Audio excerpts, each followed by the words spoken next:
I'm Lisa Lazare, and I did the Rio Grande Valley Core in 2014.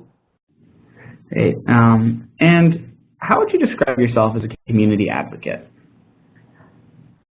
Well, I work tirelessly for my students and for the community, and I will admit to you, it did take me a little while to get into my stride to understand what it meant to be a community advocate.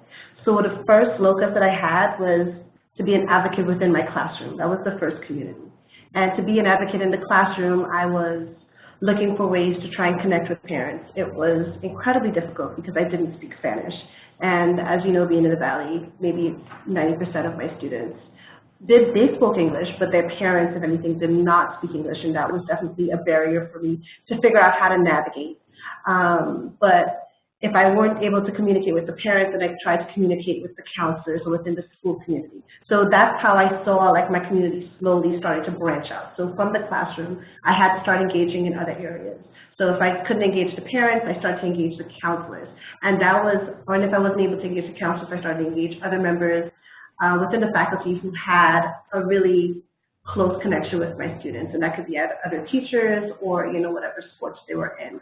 And that was a way for me to try and connect with my students because I did not share their cultural background or their socioeconomic background. There was a lot of different barriers for me, but I had to find an area of sameness. And then for me, branching out beyond that. So now that I have my school admin, I wanted to branch within the community of McAllen, where we were. So I found different ways, and I'm assuming we're going to talk about that a little further, on how I was able to connect the entire community for my students. Great. Thank you. And so what does community advocacy allow you to do directly within your classroom? It really gave me a position to connect with my students on a deeper level.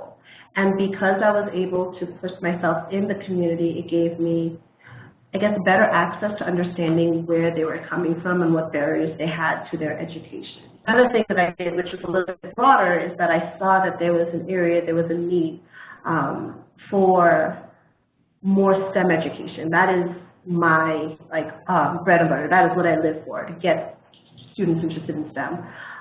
So one of the things that we started to do was I created a robotics team. And that was really great because it introduced my students to coding, engineering, all these different processes. And through that, I was able to involve other people within the community, other experts in the community, if you would say, to come in and help teach them. And that also helped, just create that sense of like, yes, this teacher is invested in them.